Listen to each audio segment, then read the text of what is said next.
Hujambo, mimi ni Wilberforce Ngoto na hii ni Force News. Ikumbuke kwamba tarehe 5 ya mwezi wa 12 2025, mwenyekiti wa Chama cha Demokrasia na Maendeleo Chadema, chama kikuu cha upinzani, Mheshimiwa Tundu Antipas Lissu alimwandikia naibu msajili wa Mahakama Kuu ya Tanzania barua kutaka kuhoji ama kufahamu mwenendo wa kesi yake inayomkabili ya uhaini inakwendaje, maendeleo yakoje na nini kinapaswa kufanyika sasa. Tunafahamu kwamba kumekuwepo, hakuna tarehe rasmi tena iliyotajwa kwa ajili ya kusikiliza shauri hilo. Sasa nakwenda kuzungumza na wakili Garubindi kwanza kufahamu kutokea tarehe 5 ya mwezi wa 12 hadi tarehe 15 Disemba, ambayo sasa ndio siku ambayo inaonyesha Mahakama Kuu walipokea barua hiyo. Takriban siku 10 zimetumika kutokea gereza la Ukonga kuelekea Mahakama Kuu ambayo ipo Posta jijini Dar es Salaam.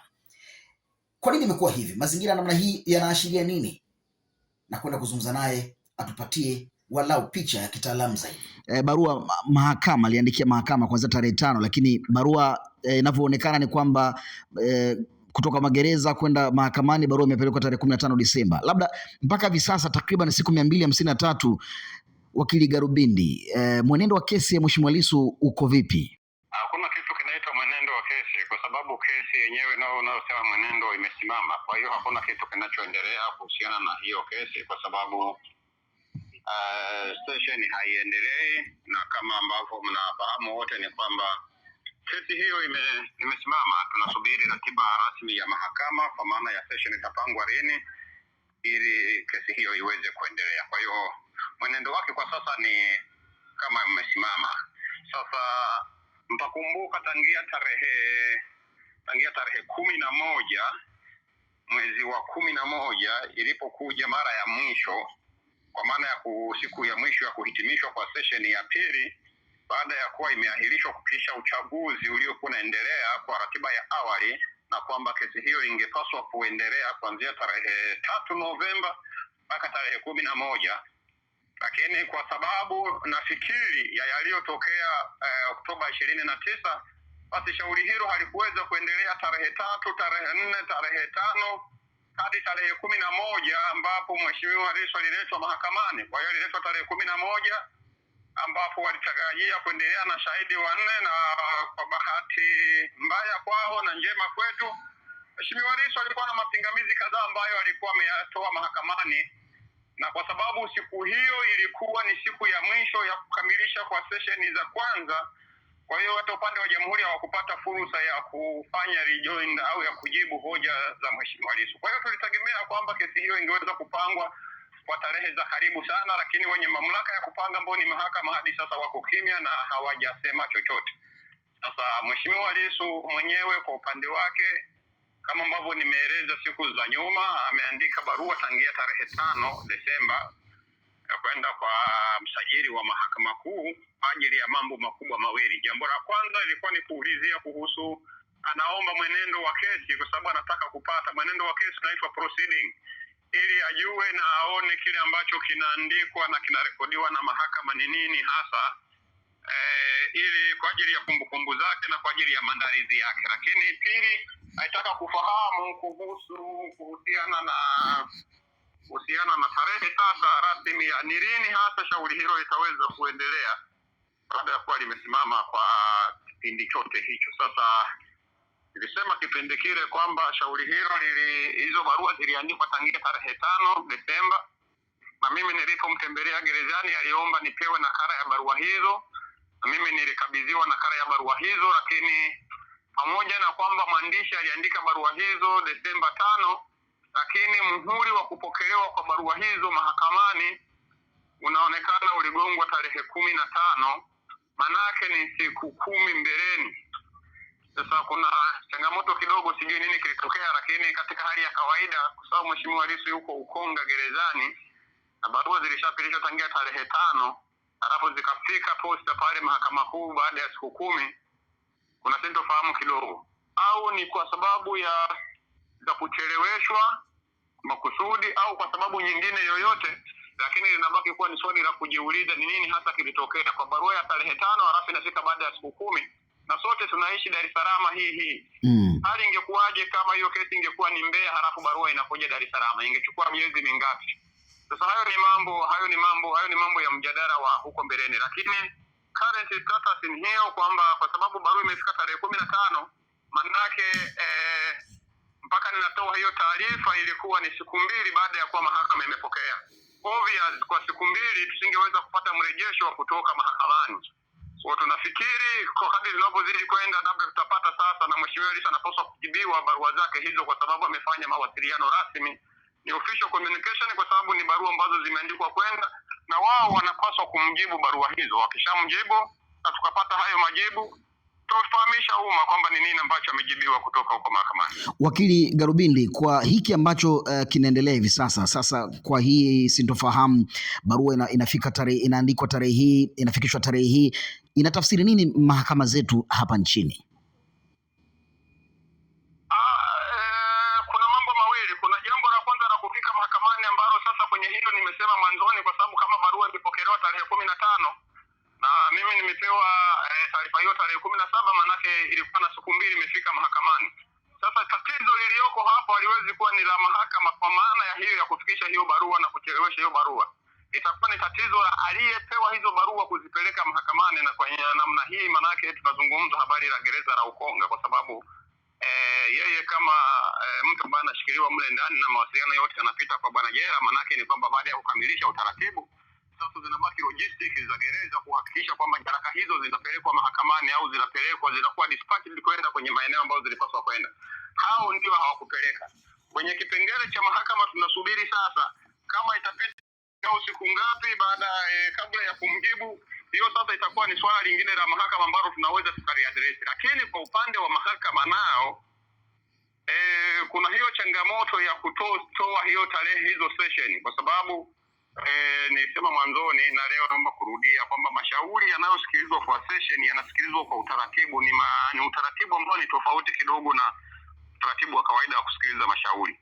Utaratibu wa kawaida unasikiliza leo, inaahirishwa, unakuja kesho kutwa au kwa tarehe itakayopangwa. Lakini session unasikiliza mfululizo, unasikiliza leo, kesho kutwa hadi shauri litakapokwisha.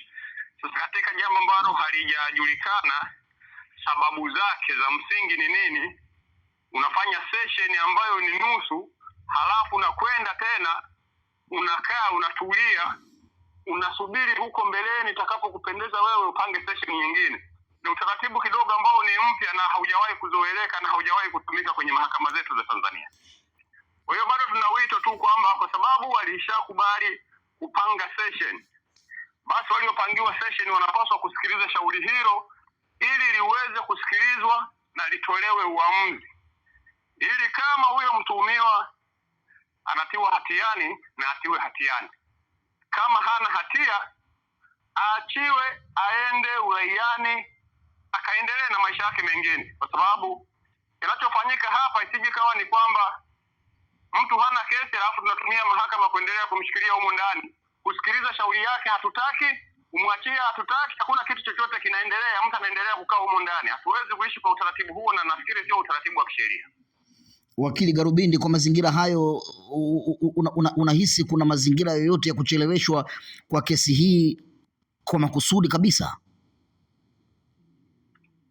Kwa binadamu yoyote ambaye anafikiri na ambaye anahisia sahihi, obvious atafikia kwenye mwafaka kwenye conclusion hiyo, kwa sababu kama sio mazingira ya namna hiyo, ni nini kinachopelekea basi shauri hilo lisiweze kuendelea? Umesema vyema mwanzoni kwamba siku 253 zimeshakwisha. Mtu yuko ndani. Komito ilishakamilika, mahakama ya ukabidhi ilishakamilisha kazi yake.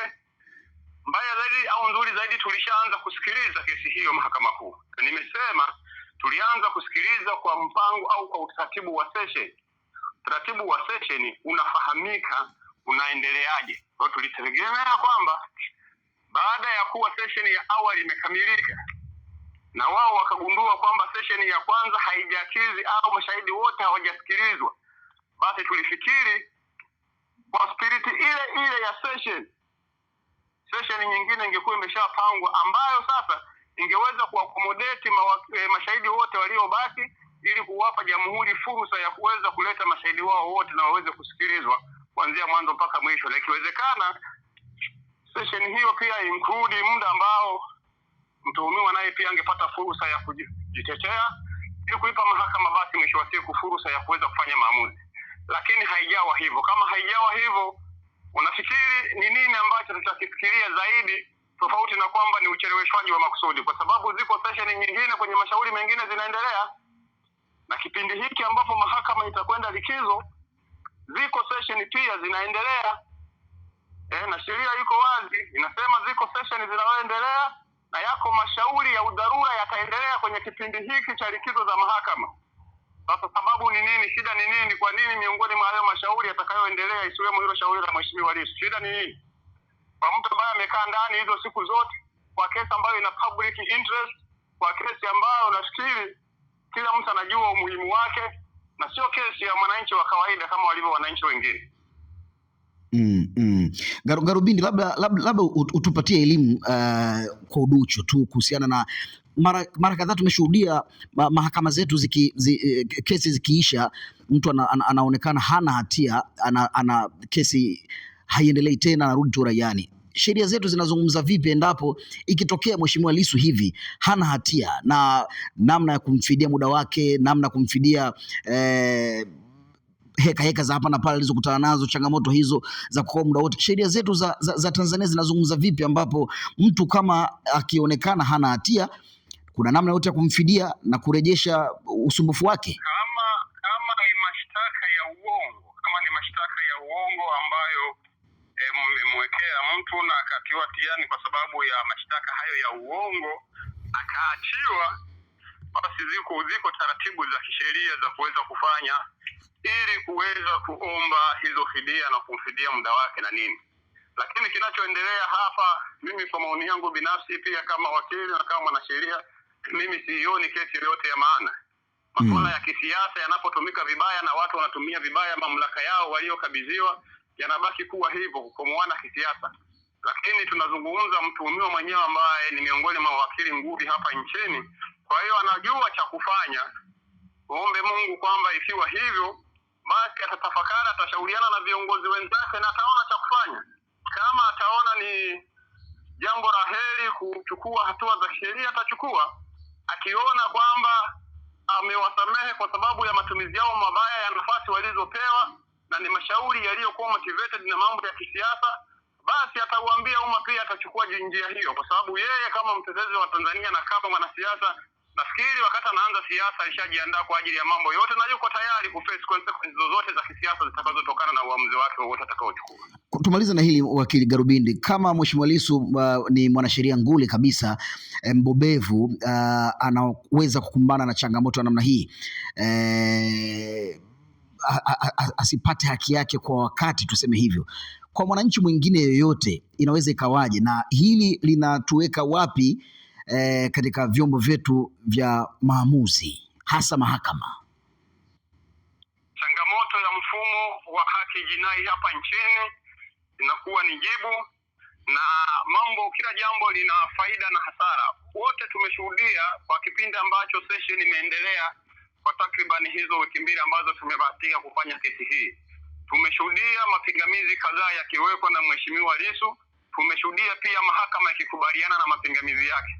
Na nataka kuwakumbusha wasikilizaji wa chombo chako cha habari kwamba moja ya mapingamizi ambayo yaliwekwa na Mheshimiwa Lissu na yakakubaliwa na mahakama ni pamoja na kutopokelewa kwa vielelezo muhimu ambacho ilikuwa ni hotuba aliyoitoa, hotuba inayodaiwa kwamba ndani yake ina maneno ambayo maneno hayo ndio yaliyotengeneza kosa la uhaini, pamoja na ripoti ya uchunguzi wa mtaalamu. Tafsiri yake ni kwamba kama hujafanikiwa kutoa vielelezo hivyo mbele ya mahakama, maana yake ni kwamba mahakama haina kitu chochote kinachohusiana na madai yako ya msingi. Kwa hiyo kwa maneno mengine, kesi ilishakwisha.